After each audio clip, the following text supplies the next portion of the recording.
Hello and welcome to the Cutie Art Crusaders, episode 183 for February 9th, 2016. My name is Rainbow Plasma. I am the host and organizer of the podcast, and today I'm joined by... Burned01, the special guest coordinator. Flutterguy317, I'm the media manager, and this week the editor. And we are also missing Mr. Joel. He's away for personal reasons. Apparently, we're all away recently for personal reasons. But I am back from my personal reasons. Welcome back. So that's nice. I actually listened to the podcast for the first time. Like I've never really listened to a podcast that I wasn't on. Like it was just the three of you guys. I haven't really listened to like a full one before, and I did it this week, and it was a very strange experience. We're getting live updates over what's that. Yeah. And so it was really weird. What I found quite funny was the way that you described why I was gone last week, because you guys were like, yeah, he's really, really stressed out, and like that's true. But it's like also half of my face was kind of paralyzed. We didn't want to say that. Yeah. I think that's totally fair and legitimate, because I think if you had said it, I would have been like, why are you saying that? Because I was in like a grumpy mood. Yeah. But like now that it's this week and like I'm like over it, it's just funny like, looking back on it. It's like Rainbow Plasma's stressed, you know, he's like taking some time off. We don't need to say like he's freaking out because he can't feel half of his face. Like, it wasn't our place. Yeah. In case people are worried about me, don't. It's a thing called Bell's palsy. It's something where a nerve in your face gets inflamed, and for like anywhere from 2 to 8 weeks, half of your face is like weaker than the other. It's not that it gets paralyzed or anything. It's like semi-paralyzed, and so like it's a little bit harder to blink on that side, and like you can't pull your mouth back as far, and like you can't scrunch your nose up. But it's not a huge deal. Not the nose scrunches. Exactly. My nose scrunches are really, really lopsided now. Oh no. So it's not a big deal. The honestly, the most stressful thing about it is the fact that you don't know what it is until you're diagnosed with it. Mm-hmm. So you basically, like, the only other thing is like you might be having a stroke. So you have anywhere from like an hour to 3 hours of waiting around being like, oh my God, I hope I don't have a stroke and die. Yeah. Before they tell you, no, you're not actually having a stroke. This is just this thing. Well, and weren't you saying like too that they don't really know a lot about Bell's palsy too? So it's basically they're like, we don't know why it happens, and we don't really have like a fix for it. It just kind of goes away by itself. Here's some like face steroids that you can do that'll help you recover faster. But other than that, that's basically what I was told. So. Yeah. I don't know. It's not a huge deal. It's just like a scary thing to go through. But like now that it's been like a week and a half, like it's really, and by the time the podcast comes out, it'll be 2 weeks. Like whatever. Yeah. Not a huge deal. It does make you feel sick, not like nauseous, but you know when you have like a cold or the flu, and you have your outward symptoms, like you've got your sniffles, or maybe you're throwing up, or you've got coughs or something. Those are your outward symptoms. But you also have like inward, you feel kind of off too, right? Like you have trouble multitasking, you kind of get overwhelmed by things, like you have trouble thinking. That happened because I was still like, my body's still fighting off something, right? Yeah. So like that's just me on the daily. So yeah, like I definitely last week I was feeling sick, like I was feeling out of it, even though I didn't have any like physical symptoms other than my face being a bit weird. So hopefully that recovers fully soon. Yeah. But it's not a big deal now that I'm like used to it, and it's slowly getting better. So I feel you. Yeah. Good to hear. I don't, because my face. Funnily enough, for the record, my face isn't actually numb at all. I can feel it. It's just the muscles aren't responding as normal. I just don't want to cooperate. Yeah. It's to do with the nerves and all that fancy stuff. Schnebs. Are nerves fancy stuff now? Well, I don't know. You tell me, because apparently you're having nerve troubles as well. Yeah, I don't know. Today has been such a weird day. Because on my commute home from work, like all of a sudden my neck just like started hurting really badly. Like I think I pinched a nerve or pulled a muscle or something in it. I don't know. Yeah. not weird. fun. I've had weird spontaneous things like that where your neck's like, I'm just gonna hate the hell out of you all day. Yeah. Just because like you moved it weird. Or sometimes when I yawn, if I yawn wrong, my mouth is just like, nah, I don't like that. And my whole jaw's like, nah, and it just like seizes in this incredible amount of pain. And I'm stuck like reeling backwards with my mouth open, like, because it hurts so bad. It's actually a really obnoxious sight to see. But the face I'm imagining is great. Basically just like open your mouth like really wide and then just like reel your head backwards, and that's basically just like the form I get stuck in because like my jaw like physically locks in place because of like the pain. Yeah. It's awful. Oh, is it like your like under your chin like gets like really like yeah, like in between like your jaw, that muscle in there, like if you feel the outside of your jaw, like that soft spot between it, like that spot. I always like if ever I feel that coming on, like it's basically a pulled muscle. If ever I feel that coming on, I'm just like, nope, can't keep yawning. Got to stop right now. Yeah, I feel like a dog where you like put your finger in his mouth and like take it out and they're just like, I don't know how to get away. That's what I feel like. What metaphor was that? What? It's just like the face I make is very similar. Sometimes when my dog yawns, I'll like be like boop and like poke his tongue, and they don't have hands to push your hand away, so they're kind of just like don't know what to do. And they try opening their mouth wider, and it doesn't work. Nope. So yeah, basically the gist of it is that bodies are weird, and sometimes nerves just do what they want for no apparent reason, whether or not that be making a neck hurt, making a jaw hurt, or making half of your face not really work properly. Yeah. Or sometimes you just mess yourself up really bad.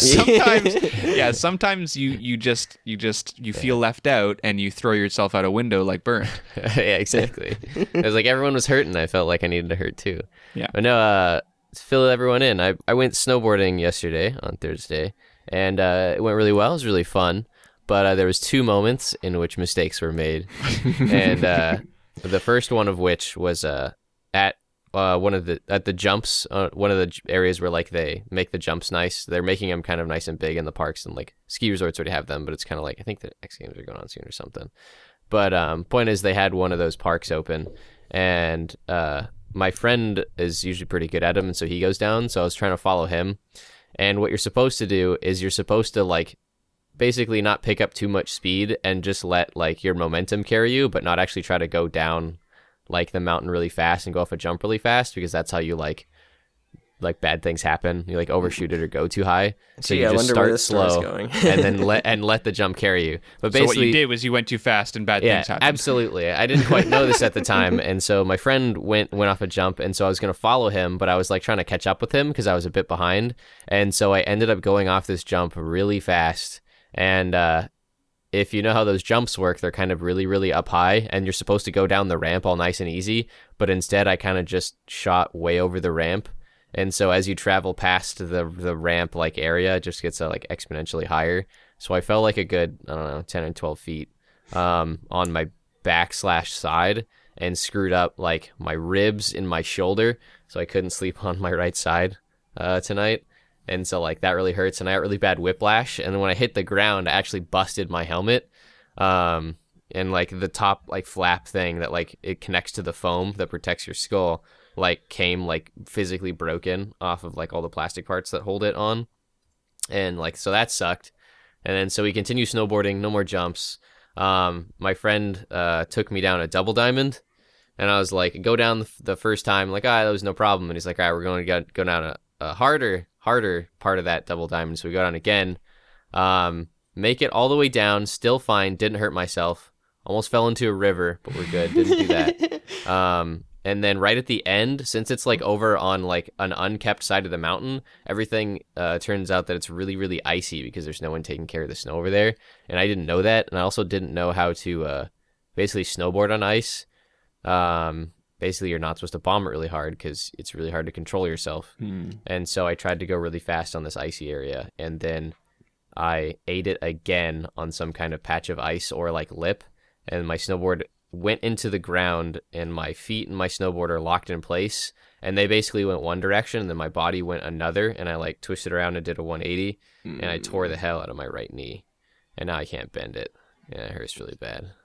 So you went on the double diamond after taking that big fall that like totally hurt your ribs. Oh yeah, we're fine. Like when I ate it again on that double diamond and like twisted my knee all the way around. When I hit the ground, my head hit the ground again, and then the broken piece of my helmet flew off, and we couldn't find it.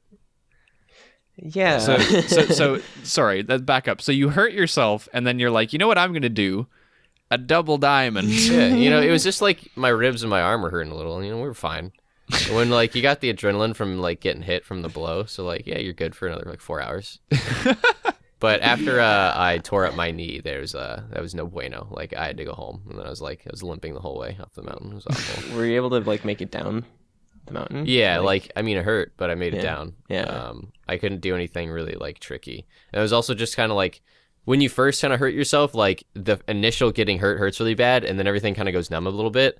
And so I made it down the mountain like that. But then like once I took my snowboard off and we're walking back to the car, I was like, oh yeah, this really sucks. And then now it still didn't hurt that like insanely bad all yesterday.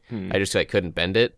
But whenever you wake up in the morning, it's just like, oh yeah, this sucks. And like I took a bunch of ibuprofen yesterday too, and so like that all wore off while I was sleeping, and so that I woke up, I was like, oh god, everything sucks.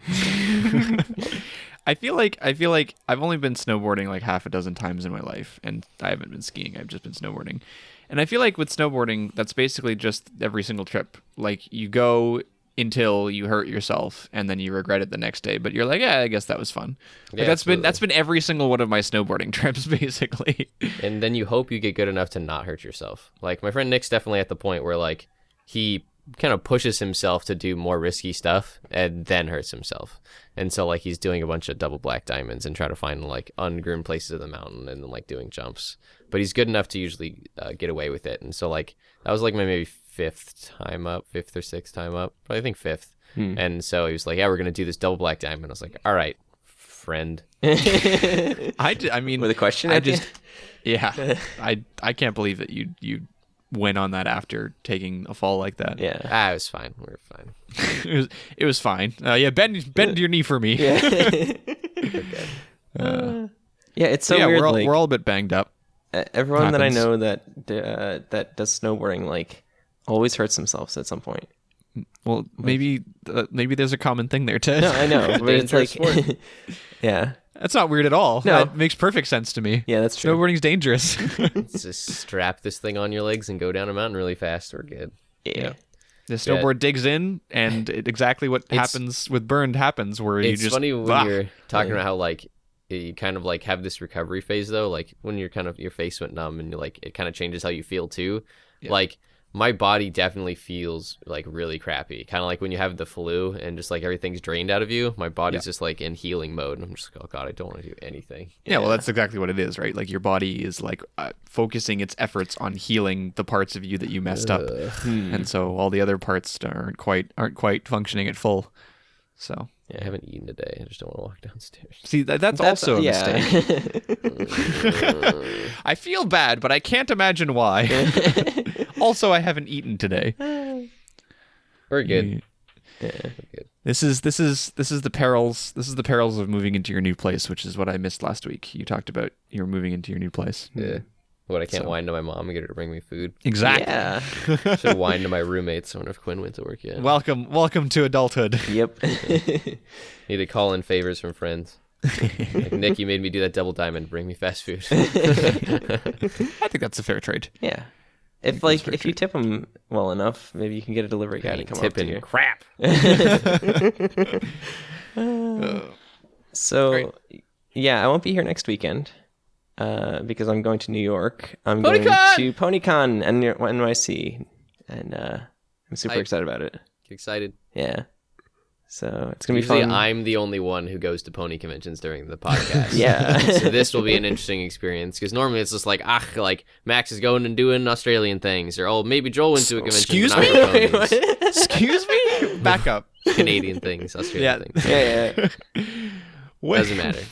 I wish I was going and doing Australian things. If someone paid me to go to Australian things, I would. That'd be 'Cause amazing. I don't think any of you guys have gone to a pony specific convention. Like Joel's gone to conventions, like you guys have gone to PAX, but I don't think anyone else has Joel gone went to a pony convention. Joel went to a PonyCon, yeah. Was there? Oh, there was. Joel's that's gone to a right. couple. Yeah. But there was just the one though in Australia. Sydney. The one where like there was things just went Sydney. south and Well, no, they, he like, went to two. recovered One it. of them worked out, and one of them didn't. Yeah. And the one that didn't work out was Sydney. All right, I thought Yeah. those were all Comic Cons. So you have to remind Yeah, me. he's of the gone. second He's gone one. to he's gone to like a couple of other ones as well. Yeah. See, the thing is, like, I've been thinking about this recently, actually, and I don't actually want to go to any other pony cons during the year.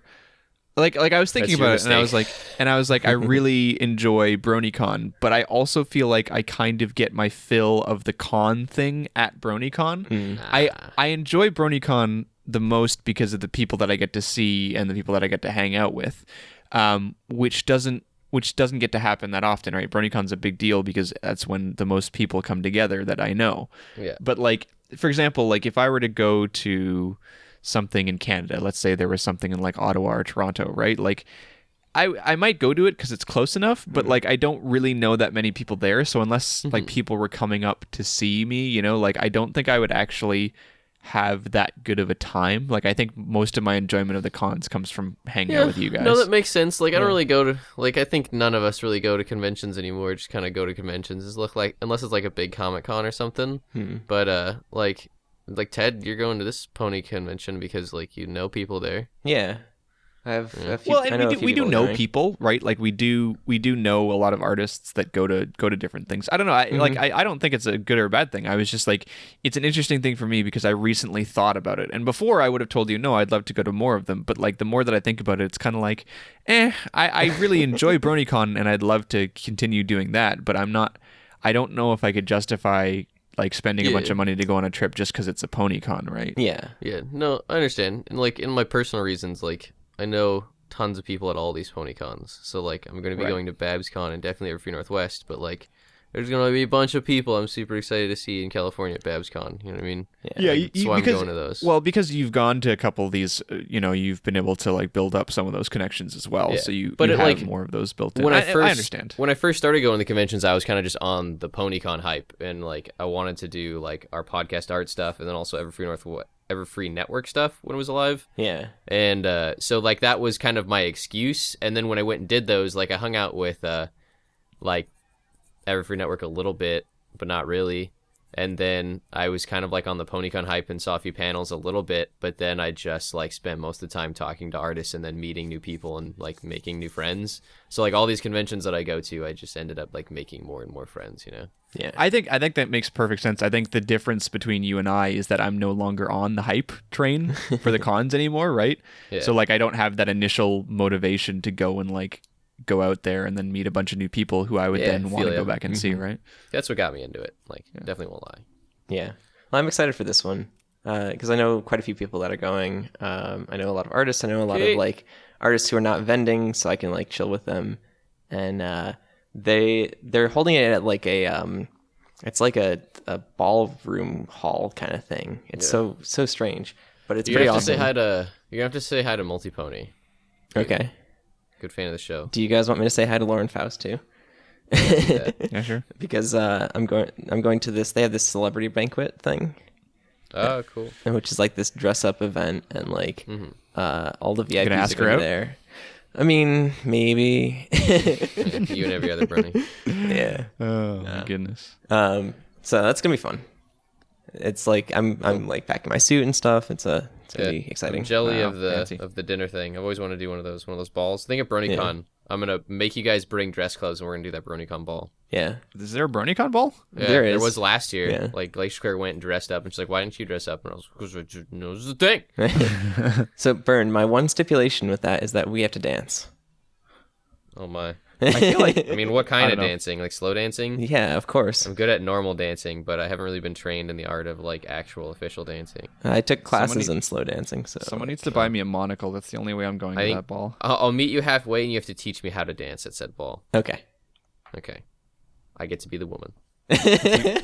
If that's burned, that's sexist. If you buy me a monocle, I'll go. All right, Deal. sweet. I will buy you a Rainbow Dash monocle. Good. I'm fine with that. Yeah. I just It's want to wear going a to be like a monocle. pin of rainbow dash with like a chain attached. Just hold that in your eye the whole time. I Nice. can't see out this burn. Like, that's fine. It's fine. Looks good. Just tape it there. Looks good. Yeah. All right. All right. Art.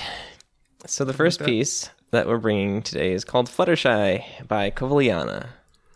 Where is it? I can't find it. Oh, there it is. Okay, I found it. Crisis averted. Hey, are you good? Yeah, crisis averted. Okay. So this is a new piece by Kovaliana, and I think it's really fabulous. I think the colors are fantastic. I love the saturation in it, and I really enjoy it. Look, Ted, we need to have a talk. And the reason why we need to have a talk is because I find it quite offensive that you managed to outdo me in terms of new pieces. Because I picked one from February 1st, which is only 4 days ago, and you managed to pick one from 11 hours ago. I 12 hours take and 31 offense minutes. to this. Actually. I take offense to this, my good sir. I mean, sweet. I have my daily routine of checking for art. And Yeah. I know your one-upsmanship, you sassy horse. you know, I actually did that on purpose. I looked at yours and I was like, I'm gonna. You sass horse, Jackman. It's always kind of interesting when we get newer pieces on the show because I feel like it's a little bit, I don't know, like we sometimes focus a lot on the older pieces that are kind of like classics, and so it's nice to get stuff that's kind of like hot off the presses so we can dig into it right away. And also it might be fresh in other people's minds too, right? Because you guys will be listening to this on Tuesday, and maybe you saw this on Friday, and it's something that you saw recently, as opposed to something that you're like, oh yeah, I saw that years ago, but I don't really remember it. Yeah, So.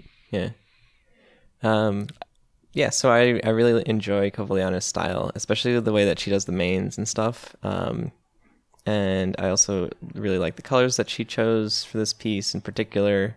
The tinges of like cyan and greens and stuff. I found it really interesting that the kind of like the three colors that are the most prominent. Obviously, there's little tinges of blue, but you've got yellow and pink, which is naturally Fluttershy, and then you've got this orange background. It's the combination of yellow, orange, and pink is a really interesting one that I haven't seen a lot of. It's almost, if you were to have yellow, orange, red, right? Like that would be all of the kind of like common warm colors. And it's just like slightly different with the pink, right? Because pink's kind of like a variation on red. It looks almost a little bit more towards like the blue, purpley end of the spectrum.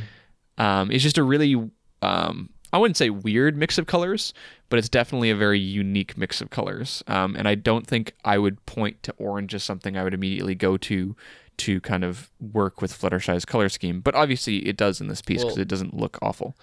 Well, like the thing that is kind of helping that work, if you will, is like Fluttershy's accents. If you notice, they stand out a lot because they act as that complement to the orange, right?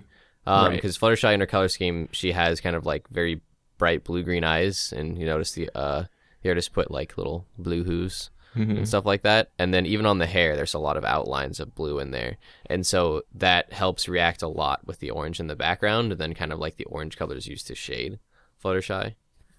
Yeah. So. I'm glad that you mentioned the hooves because I think that's a really nice touch. And also like her collar, the little gem on her collar is blue. Oh yeah, chokers, man. Yeah. Best. Yeah. It's like 90s. It is. Yeah.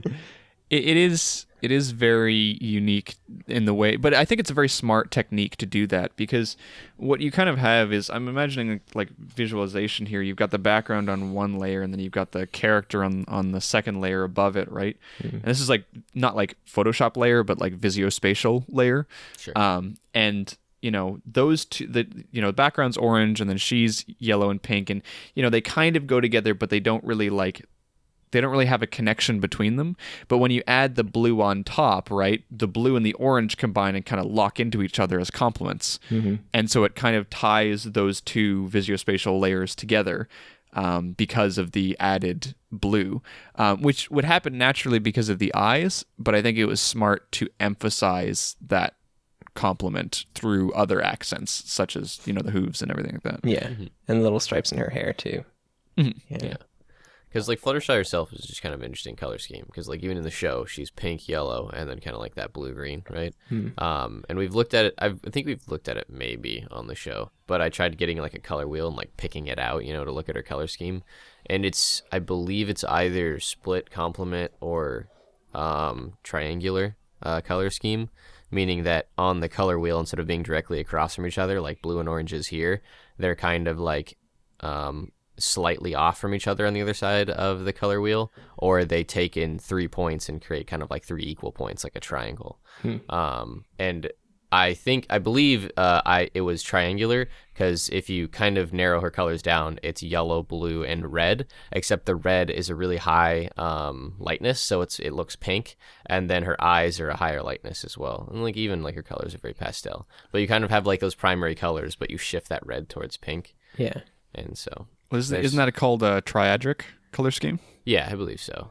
I was thinking of because I was thinking tertiary in my head, and so I didn't want to say tertiary because I knew that was wrong. I think that's something a little bit different. Yeah, no, it's like secondary colors and then third colors is what they are. It's yes. Yeah. Yeah, triadric, you got it. Yeah. I just find it I find it quite interesting because there is that sense of locking that's going on in my brain when it comes to thinking about these two different things, and I think it would be so easy for the character to seem completely disjointed from the background if not for the addition of the blues, and I think that would be detrimental to the piece, because you wouldn't have the connection between the two. That being said, when talking about how the piece feels, obviously, even though I'm talking about locking together, blues and orange tend to push apart in terms of like depth, right? So you're getting quite the opposite effect, which is that, you know, they doesn't look flat. It looks like there's layers, you know, with the character in the front and the orange background in the back. So it's hard to describe, because even though I believe that the blue and the blue ties with the orange, it doesn't tie in like a depth way. Like it actually does the opposite. So I hope people understand what I mean when I talk about that. I mean, it helps push her forward and separate her from the background, I think is what you're trying to get at. Yeah. Right. And but still manages to make it look like she's a part of the piece. Yeah. Well, I think that a it makes big sense. part of that is actually like her hoof that's actually touching the ground, because you get the blue like color kind of like popping out there, but like the back part of her hoof, there's no cyan, and it like blends in with the background. So it kind of like gives you kind of context a little bit. To the whole like separation between the background and her. Because like I might disagree. I don't know so much if like the blue is really what like makes her a part of the scene, if it makes sense. I feel like that's what you're kind of getting at. Like it definitely is an awesome tool, but I feel like if you took all the blue out, she would still stand out very well, bringing like her bright yellow and like the bright pinks from the orange, like that contrast there. Yeah. But you wouldn't be able to see any of the finer details, like the edges of the hair wouldn't be as apparent. You wouldn't be able to notice her eyes if they were for some reason like a lesser color. And then like the tip of her wing and stuff wouldn't stand out so much from like her head. And then like you wouldn't be able to even see her hooves if they were just, you know, like a little bit a darker shade of yellow. And so like what the blue really does is just like it helps create those accents and those details that really like stand out purely because of contrast. And so like you can create those areas of focus and those areas of fine detail with sharp contrast, and the artist is doing it through hue, so through the blue. You know? Mm-hmm. I think we're like, I definitely agree. I think Ted and I are talking about something a little bit different, which is, at least I was talking about how if there wasn't the blue, then I think it would be easier to view this as just a character pasted onto a background, and that they were very disjoint concepts that were just kind of like on top of each other and put there haphazardly. Yeah. Whereas I was disagreeing. That's all I was saying. Oh, okay. That's fair enough. Yeah. So yeah, like I also wanted to mention the background is quite weird in that there's this horizontal line that goes across Yeah. that kind of splits it. and the hair is obviously the big thing that obscures that split. And then above it, it's like darker, a lot darker, whereas below it, it's lighter. It's almost like an orange illuminated ice surface or something. And it has an interesting effect of the part above her, the darker part seems almost more like a wall, and then the bottom part seems like a floor. Obviously, it does seem like a floor also because of the hoof touching, but also in the difference in the color, it makes them look like they're two separate planes with separate directions. See, I see it as the opposite. I see it as a void. I see it as like the black being a lack of wall there, kind of just goes into nothingness. And I see the like little sparkles around her almost as like stars, even though I recognize right. But Would you agree that like the darker one seems like more vertical than perhaps the orange at the bottom, which seems a little bit more horizontal? Yeah, absolutely. And what's doing that for me is like the lines. Like there's definitely like lines there showing that it looks like as if she's inside of a room, in the left hand side there, not so much on the right.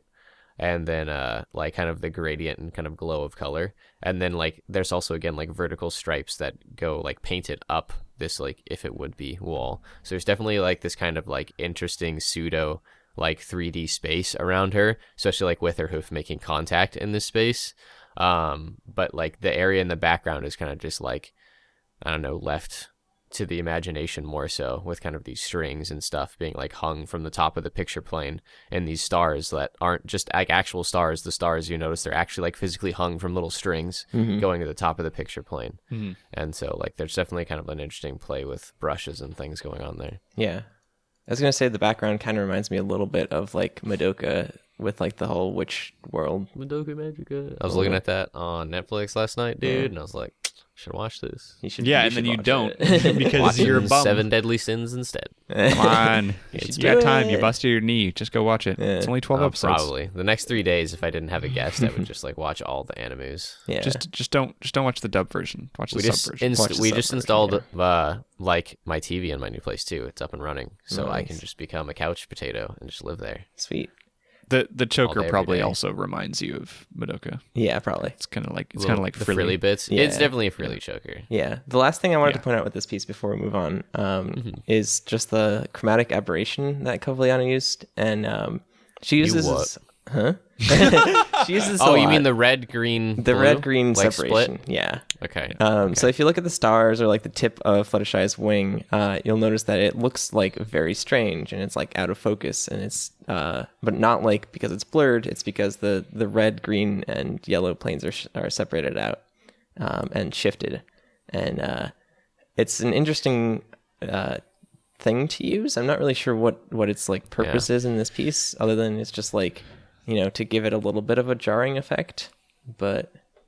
Yeah. There was a really good Fluttershy piece there was a Flutterbat piece that we featured a long time ago. I don't remember who the artist was or what the thing was called, but I can picture it in my head, and it had very severe chromatic aberration. In that piece, it was to give off a sense of unease because it was supposed to be like kind of scary. Yeah. But yeah, that's a great example of Sounds that. like a magic card or something. Chromatic aberration. Yeah. Like spooky ghosts that Well, are it probably rainbow is. colored. I know it from photography, because like lenses, when you're looking for a good lens, you look for like not a lot of chromatic aberration. So maybe like Kovliana is going for some sort of like photograph taken with a not so good, like an old school lens or something. I think here it's more just used as kind of like an interesting visual effect. Whether or not it ties back into that, I think, is like up to the viewer. And like I definitely agree, it reminds me of things like that too. But like a lot of things in this artist gallery kind of use that splitish effect and like things like that. Yeah. So I'm always curious in how they do it, like if it's a tool in their art program or if they physically like, I'm gonna split this RGB, because like the wing has RGB, like it has the blue, the green, the red there, where the stars don't. They just have the green and red. In an RGB spectrum, like green and red mix to make yellow, but her wings, like they don't, like RGB don't mix together to make yellow. Yeah. Well, Burned. I know that in the past that sometimes you're drawing something and you got your monitor there and you accidentally will like tap it or something. Maybe on a laptop and it shakes a little bit and it just messes up all the colors in there. All the liquid crystals, and sometimes it gets out of alignment. What you're saying to me is she sneezed on her tablet. Exactly. It made this aberration. That is exactly what I'm saying. Hues. Yeah. What I'm saying is that there was a small earthquake in the vicinity of Kovaliana's, place when she was drawing this, and I don't think we should berate her for dealing with natural disasters. I have a new headcanon though, that she used it like an Etch-a-Sketch and wanted to erase the picture, but it just like shifted the colors, and so she was like, it's better now. I'll post it. Where did you buy your headcanon? Mine's getting old and kind of used. Corner shop at the market. Corner shop. Yeah. corner shop market. Did I break you? I get it. Corner shop. No, it's fine. It's good. It's good. Yep. It's good. Mm-hmm. It's good. I get it. My art piece is called Rainbow Dash Thing by Get Your Noodle Wet. Cool. Great name. Yeah. I never saw this artist, and I don't remember where I saw it. I think it was on Reddit or something. And This artist is the best. I was like, I've never seen this artist before, and we've never featured this artist before, so let's do that. Surprised you're not featuring that one. I like that piece a lot. So we can feature a couple of them, Burned. We're featuring all these and this one. Lord, all Stop of them. At least those two, because they're all Rainbow Dash. There's a couple of Rainbow Dash ones, which we'll Just the put on the Rainbow Dash screen, ones. apparently. Yes, those two right there. Bam. And so, I thought it was very interesting because this is a new artist that I haven't seen before. And it was more of a traditional focus because it's like colored pencils on it's other colored craft paper. So Prismacolor colored pencils on brown paper. Yeah, so I thought that was very interesting. We don't see obviously a higher proportion of digital artists a lot. So there's that, and obviously there's a very unique kind of exaggerated, almost pseudo abstract sense of like style in these pieces as well. It obviously still holds together, like the ponies still have a head and a neck and they all connect at the right places, but they're exaggerated in different ways and they all have interesting, unique things about them. Their heads are bigger in some pieces and their noses are big and floppy in some of them, and sometimes they're detached and sometimes they don't have mouths, and sometimes so yeah, I thought it was very interesting. And this is less of like a here's an individual piece by this artist and more like, hey guys, you should check out this artist because they do very unique things. Fun story. Get Your Noodle Wet is awesome. She is fantastic. And I've actually met this artist at EQLA, I believe it was. And she's really funny. And so fun story, she was just chilling at Ponywise's booth at EQLA. And I had no clue. And I was like getting commission from Ponywise, and then I noticed that she was sketching a pony with crystals coming out of their eyes, and I was like, I know that funky thing you're doing with the ponies with the crystals coming out of the face, because like there's this one with like Rainbow Dash with like the orange crystals like coming out of her Gim Gams. It's kind of crazy. Her Gim Gams, yeah. Yep. And I was like, I know you from DeviantArt. Like, your work is awesome. It's super surreal and just kind of like weird in an awesome way. And she was like, oh my gosh, like someone recognizes me. And so I asked her if she would do me a commission at the convention. And so I got her to draw my OC with crystals coming out of his eyes all which ways. It was awesome. I love that thing. But so it was really funny. So I was glad when you wanted to feature this, because like, oh my god, I've met this person. This is one of those times where I'm like, that's really great, but dang, I thought I'd caught Burned for once. I actually have a picture on my iPhone. I took a selfie with her when she did my commission. See, I was like, just for once, I got him. Max, you cannot win this episode. I can't. No, it's just it's not this episode or anything. It's just like we have to give up on trying to beat Burn to these. What's funny too is I was just going through my DeviantArt watches, and I found a piece that was posted 3 hours ago that I want to change my piece to. That's too bad. That's too bad. You've already committed. You bum. Dang it. So yeah, there's really. I don't think individually in these pieces there's a huge amount to talk about, so I don't want to like linger too long in them. And we want to have time for like Burns things and stuff like that. But definitely check out this artist. Really, really interesting use of traditional kind of. You mentioned surrealist, which I thought was a really good term that I was trying to think of. These are a couple of Rainbow Dash examples, but she's got a ton of other ones. And they range from, mostly looking normal to like some really wacky, crazy things. So I would definitely recommend checking that out. And it like her style varies a lot piece by piece. Like even in these 3 Rainbow Dash pieces, it's like, you go from Rainbow Draft to like bubble draft or Bubble Dash. Yeah, like there's definitely a lot of experimentation going on there. Also the penmanship, like the not calligraphy, but like the writing, in the Fight Me Nerd one, it's very neat. It's very clear lettering, so that's compliments to that one as well. Yeah, it's great. So I love all this stuff. So yeah, that's 10 out of 10. That's like a newer artist that you guys should check out. Yeah. Taking this artist has been around for a while. Okay. Well, it's not a new artist. It's new to our show. Okay, so that's fair. That's all I meant. Cool. All right, Burnt. Oh, is that me? Yeah. Okay. So the piece that I chose for this week is called Purple Dance Twilight Sparkle by Shira Hedji. And it's a purple piece with Twilight. Oh, that was cool.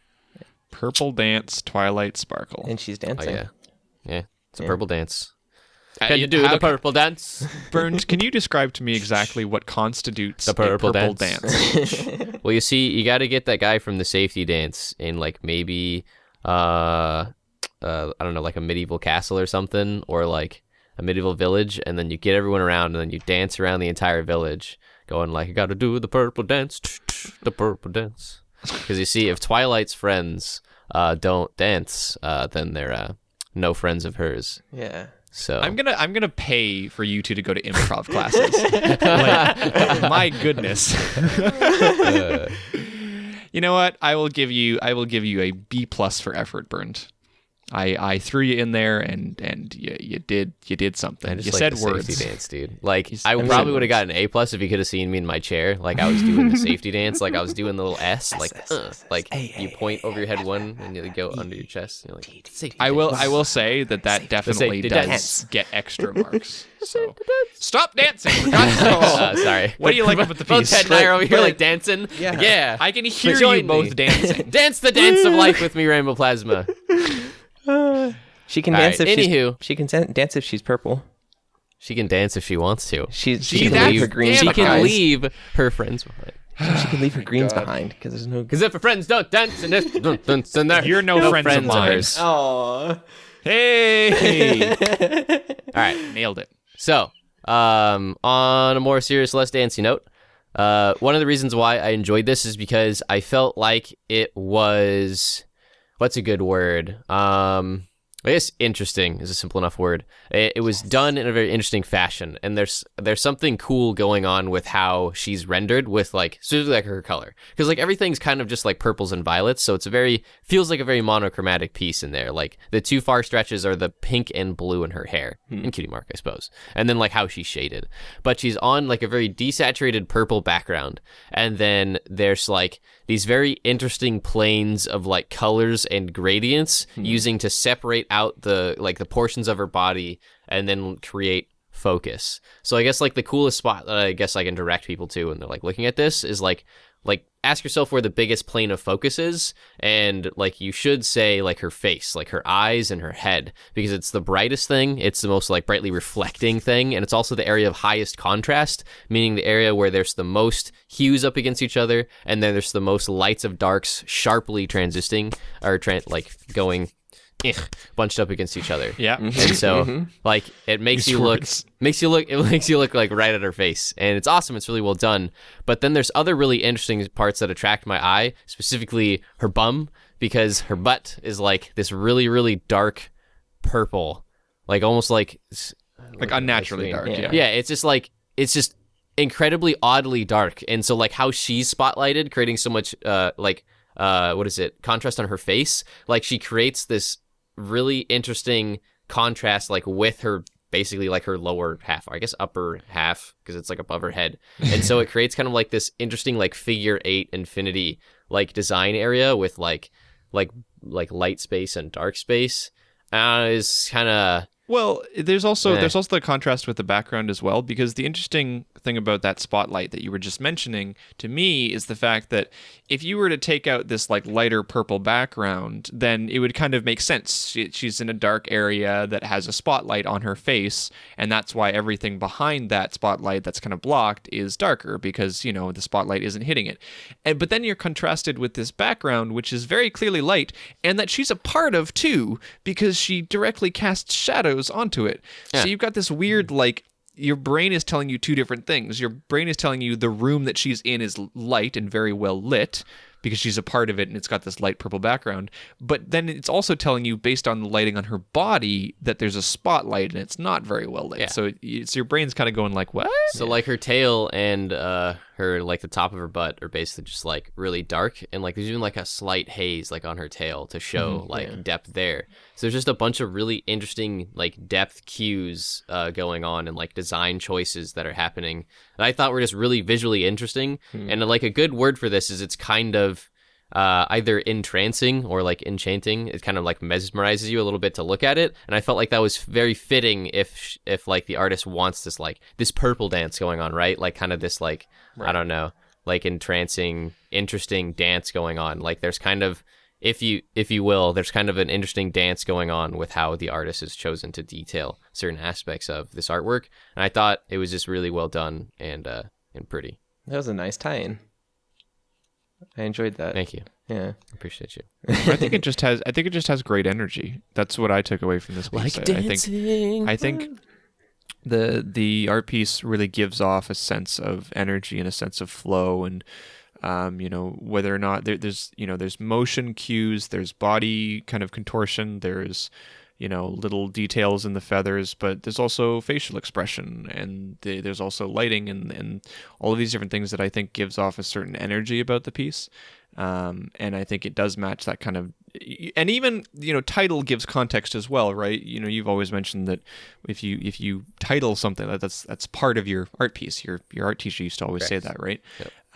And I think that plays into it as well, because we know that she's supposed to be dancing. Suddenly these contextual clues make a lot of sense, and we start envisioning, what kind of dance she would have to be doing in order to do this. And it's kind of like a big, playful, you get that kind of sense from it. So I think for me, what really stands out is the fact that this piece has great energy. It has a really nice energy to it, and it's kind of depicted in a bunch of different ways that you mentioned before, but that's kind of my takeaway. Yeah, it's great. Yep. Like her hair, it's showing movement, flowing, her wings, her bum, her tail, and I really like the feathers too. She's like just dancing her heart out so hard. She's like a maniac on the floor, and she's got feathers going everywhere. It's great. I do have one criticism, that her tongue is not sticking out like it was in the show. Oh yeah. That would definitely add to the playfulness. She was partying hard though in that episode, where here she's actually this one she's focusing. Yeah. She's actually like, I'm doing an interpretive dance here. Yeah. She's not quite being a maniac like in that one episode. So wait, is she interpreting the color purple then? Is that why it's called Purple Dance? Could be. Ooh. One might say Maybe that she's making one purple. might say that she physically does embody what purple is. She is Purple Horse. Yeah. I think She's not interpreting anything. She is. she is the dance. She is the purple. I think my favorite part of this piece actually is her tail. and it's just like the underneath-itness of her tail. Underneathedness. Yeah. I like it. Mm-hmm. I don't know if like I'm I guess you jealous could why call they that do that. atmospheric perspective underneath because it's like hazy. And it's not really so something odd. that like you would expect, and it's just like it adds so Yeah, much depth. no, to there's it. definitely atmosphere getting in the way and creating a form of perspective. Yeah. So like it's absolutely atmospheric perspective. We usually think about it in mountains, but you can do it with haze, you can do it with fog, and you can do it in a situation like this. It still counts as atmospheric perspective. Yeah. But makes it doesn't cool. it doesn't necessarily make sense mentally with us because our frame of reference for atmospheric perspective is quite large. Yeah. Yeah. So when we see something like this, we're like, wait, what? That doesn't make any sense. We know she's not that large. Like, why is there this huge Well, atmospheric perspective? She might be. But it does kind of look like she's coming out of this fog, like of this void. Like there is like this thing, like a mist or something, like shrouding like her tail and separating it from her and like her wing, which is very like brightly lit and like saturated. Yeah. It's good stuff. Yeah. Yeah, I like it a lot. Like even like the colors too. Like we mentioned the colors. Yeah, I think I mentioned. I mean, it's purple. It's purple. Yeah, but it's purple, pink, and blue. And like so like even her wing at the brightest point is like a very bright warm pink, and then it transitions to the purple and like violet, and then it goes to like this very deep violet or blue, like blue violet. Like there's like this 3-step transition there, and like on the wing above her head, that's very blue and like the tips of it. And so like there's this constant gradient back and forth from these 3 colors that like the artist has limited their self to, and it's just like to create again interesting color contrast and like cute thing. Because if it was just purple, it would be a bit boring. But it's like it's 3 colors that are near purple, like all doing stuff. Yeah. Like Twilight's colors, really. You can see that in her eyes too, and her irises. It's really It's good. It's really cool. So good. Yeah. Cool. All right. Well, let's move on. Are you okay? I don't think you Burnt? realize this, but Bern and I have been dancing this entire time. The entire time that I've been podcasting. Yeah.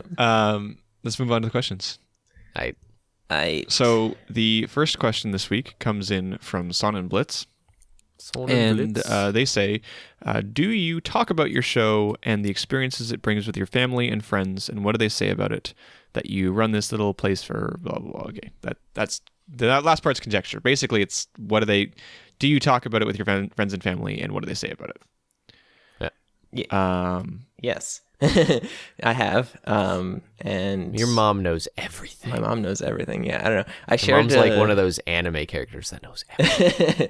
no, I shared our Sibsy episode with my parents and sister, and they enjoyed it. Cool.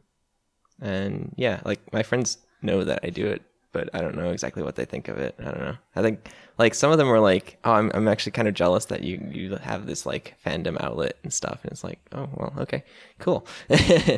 Thanks. Right. Yeah. And some of them just don't ask questions. Yeah. That's fair. Yeah. That's fair. I mean, I don't like from a very young age, I was like on the internet a lot. And so my parents and I kind of had this agreement where like they, I built up a certain amount of trust in them that I was a smart kid and that I wasn't going to get myself into bad situations. And in return, they would give me privacy if I needed it.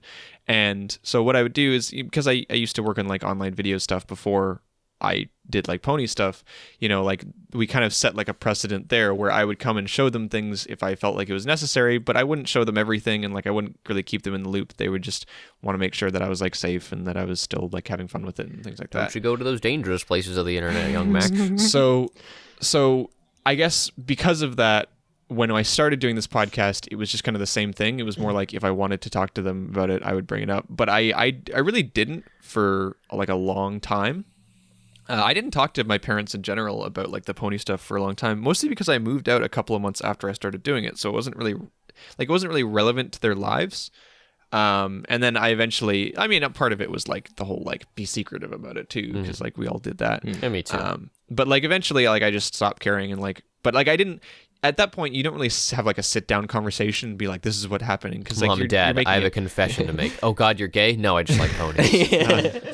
Right, Exactly. So they're it's not like it's not something you sit down and have a conversation about, because that's making it much bigger deal than it needs to be. So I would just like wear pony shirts, and eventually my like sister saw it and she was like, "Oh my god, are you a brony?" And so we had like a conversation about it, and they were like, "Oh, okay." And they like mocked me about it for a little bit, but like playful, like family mockage. And like after a while they realized that they were, it's like whatever. But the podcast itself, my parents knew I did a podcast, but they didn't know what the podcast was. So sometime last year, let's say like a year ago, my mom asked me like for like more details on it, because I was mentioning that I was going to have to record that week's podcast. And so I kind of like sat her down and was like, "Oh yeah, I guess I've never told you about this." And so I told her all about it, and she asked me for a couple of episodes to listen to. And so I sent her like 10 different ones, and she went and she listened to them. I don't think she keeps up with it anymore, but she like saw a couple of them just to see what I was doing. So yeah, I mean they're tangentially aware, but I don't know. Like I'm an adult, so I kind of keep my own life, Yeah, absolutely. Like my parents have never stuck their nose into my business, so to speak, like at all, if that much. So like they're never like, "Hey, like what you doing? What you up to?" Like just, they live their life, I live mine. Like they like to know what I'm doing or what I'm up to, but like they don't pry for it, They don't like require me to tell them. So like the stuff I've been doing online, like the podcast, like I forget how I came about telling them. I don't really remember, but I guess it was when like I eventually found out, like when you cover your room in like pony memorabilia, like eventually they're just like, "Hey, what's up with this?"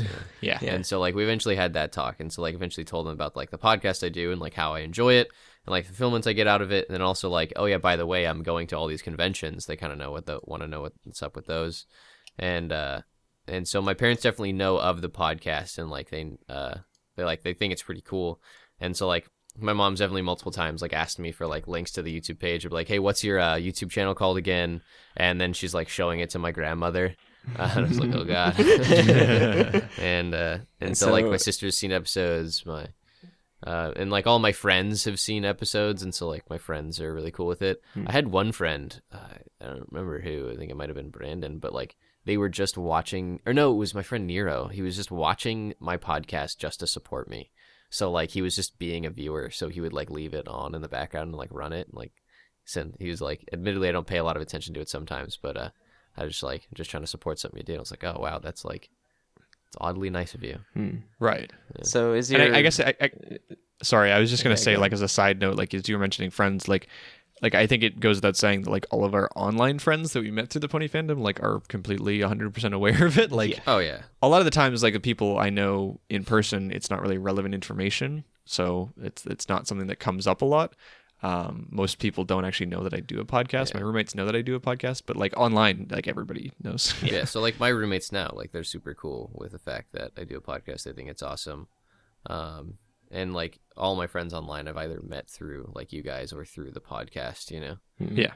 So Yeah. Cool. yeah, good stuff. Cool. All right. Well, hopefully that answers your question. So Well, one thing I was gonna mention, it's definitely led to cool moments, because I feel like that's kind of like the one parts of this question is like the experiences I've had. I definitely had an experience with someone once where he was like, someone found out I had a podcast, and so then they were like kind of gossiping, like, "Oh, Brony does this Brony podcast, and this is where I work at like a nerd like hobby shop."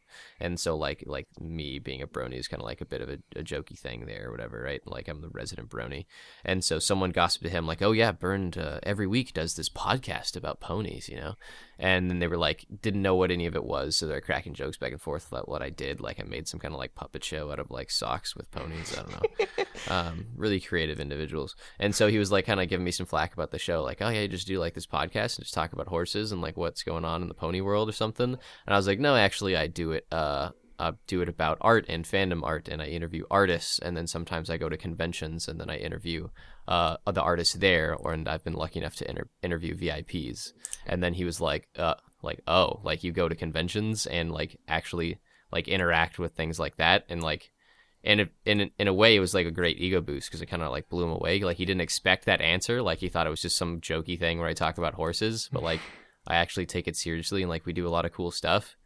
And like that was a pretty cool experience. And then so he went and took that and then gossiped about that to a bunch of people. And that's how people where I worked found out about the type of stuff I do on my podcast. It's kind of an interesting scenario. Huh. Right. Yeah. Interesting. I think all of us are basically in the same boat. Like people are aware, but we get our kind of privacy about it. And it's like a big enough part of our lives that we talk about it when it's relevant, but it's also like it's also just a part of our lives. So like there's a lot of moments in our life that like it just isn't really relevant, so it doesn't come up. Yeah. Like I think we're all definitely pleasantly surprised when like our podcast like does influence our lives, Yeah. I'd agree. All right, second question came from me last week that you guys didn't use, but I decided to pull it this week anyways. I see that. And we actually had a discussion about this question. Yeah. Oh, did you like off? Not off podcast? Off air. Go ahead. Okay. So I'm actually genuinely interested to hear about what that conversation was like, and I'm assuming you're going to tell me afterwards. But yeah, absolutely. Yeah. So the question is, if you were a flavor, what flavor would you be? Yes. Do you have any more preface to that question? I'm just gonna leave it at that. No, it's just that. Like, if you were a flavor, what flavor would be? Okay. I mean, like I was thinking flavor of food. Yeah. So like, but yeah. So, but like that's basically like the conversation we had is there was two. You sent in 3 questions, and there was 2 questions that we felt like we had touched on similarly before, and so we've answered a question that was very similar to this. And the question was, what flavor of ice cream would you be? And so we chose to skip it because we've answered that, and there's been fan art of it. I see.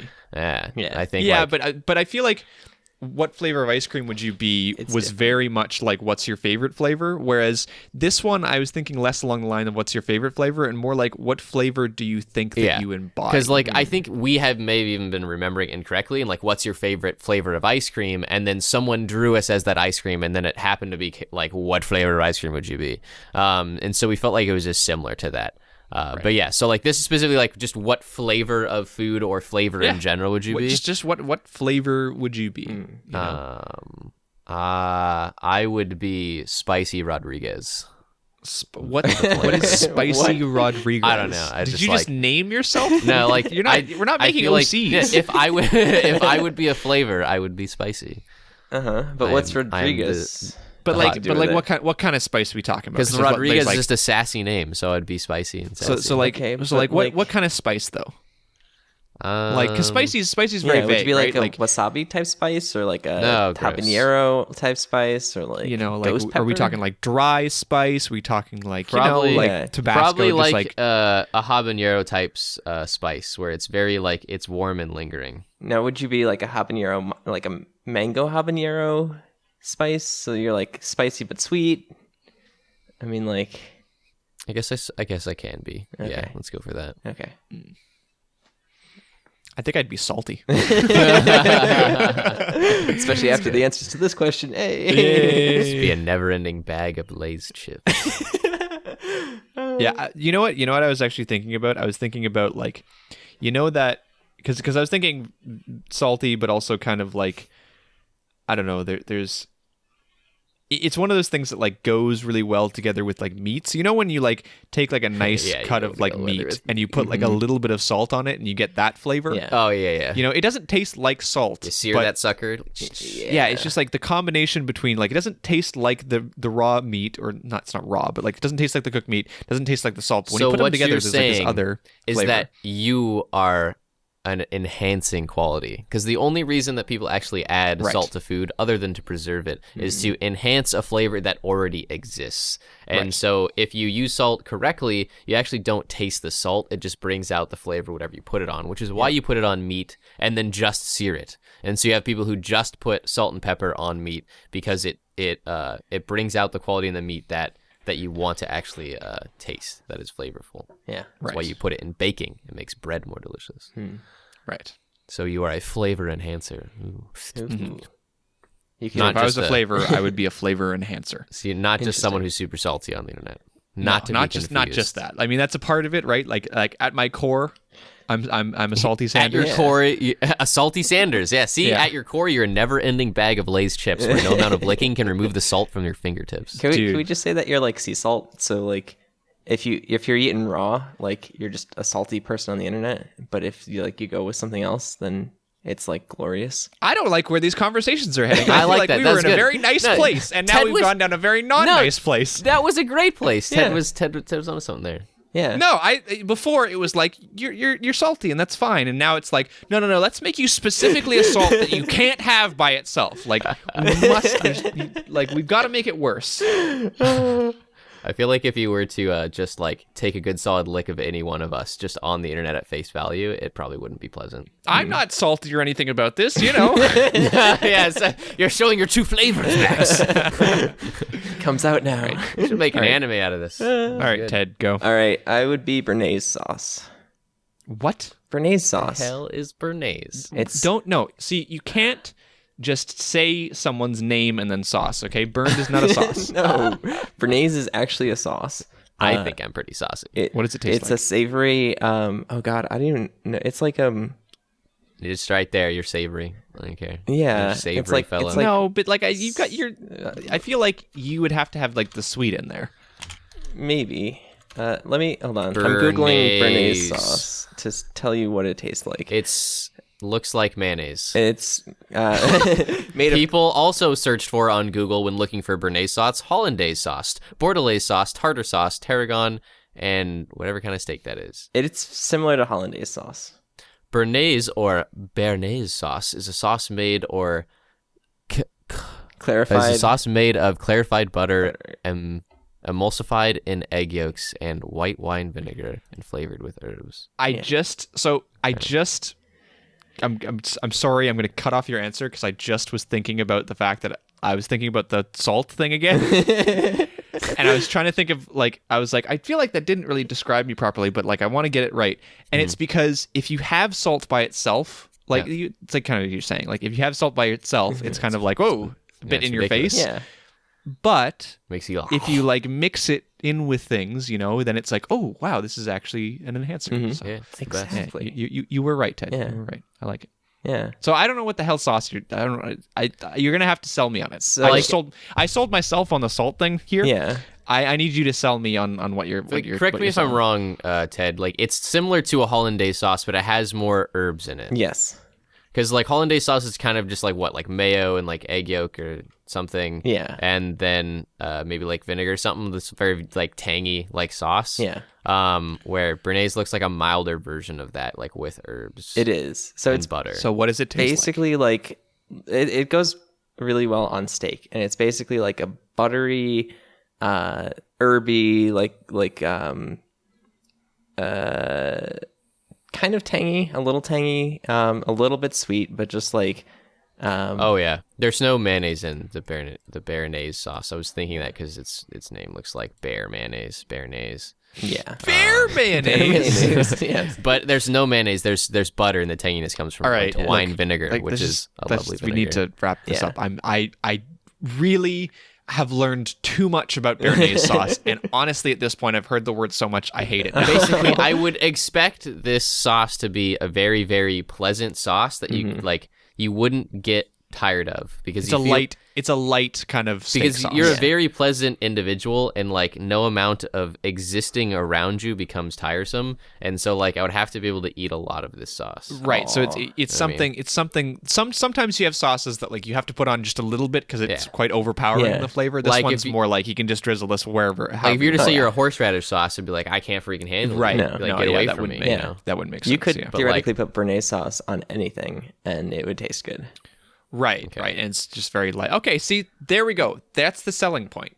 I don't care what béarnaise sauce really is or like what country it came from, but like that makes sense to me. That's totally that jives. That jives my Jimmy Jams. That being Delish. said, if you ever have the opportunity, definitely try it. Yeah, I will. Because I know probably hollandaise sauce have. is delicious, but hollandaise is really rich, and so sometimes it's hard to handle. But Yeah. Yeah, I probably have. I just don't remember it. So Yeah. I don't keep track of sauce names. all right, so Ted is bear mayonnaise. Cool. Yes, bear mayonnaise. Yes. Good. Béarnaise. That is Bear my next balls. Halloween costume, actually. Joel's bacon because I don't know. That's ironic. Because he's Jewish. delicious and salty. Yeah, she's Jewish. Exactly. All right. Well, that is everything for this week, guys. I don't think there's really much else to say besides the plugs. So who wants to do those? I can do the plugs. We have a Picardo channel, which you can catch us live on Tuesday nights at picardo.tv/Cutie Art Crusaders. And we have cutieartcrusaders.deviantart.com, cutieartcrusaders@gmail.com, youtube.com/cutieartcrusaders, cutieartcrusaders.tumblr.com, facebook.com/cutieartcrusaders, and at cutieartcrusade on the Twitter. All right. Well, that is everything. So next week, you're going to be out, Ted. Yep. Joel's going to be back. Burn's going to be here. I'm going to be here. So we'll have another 3-man crew. And then hopefully the week after that, we'll have all 4 of us back here again. But yeah, I think that's basically everything for this week, right? Like there's nothing else that we wanted to talk about? No. Next week, can you ask Joel the same question? And then the week after that, if we're all like together, we should get one of each of the things and just like taste test throughout the entire podcast. Oh, and like taste test them? Yeah. Yeah. I'm just gonna buy a big salty bag of Lay's. Yeah. Yeah. Let's take... I'm all dressed chips because I'm Canadian. And you guys don't know what the heck that is. Best flavor. All dressed chips. Great. It's good. You can't have just All one right. taste of Max. You just gotta keep eating it. Exactly. You're Entire bag. vomiting. It'll make you feel fat afterwards. Like, Yeah. I don't know. Yep. Oh, man. All right. Well, that's everything for this week, guys. So thank you guys for watching. Whether or not you're on the live stream or on YouTube, we love you all the same. My name is Rainbow Plasma. My name is Spicy Rodriguez. Oh, God. I'm Flutterguy317. And we'll see you guys next week. Bye. Farewell. This Spicy Rodriguez thing needs to die now.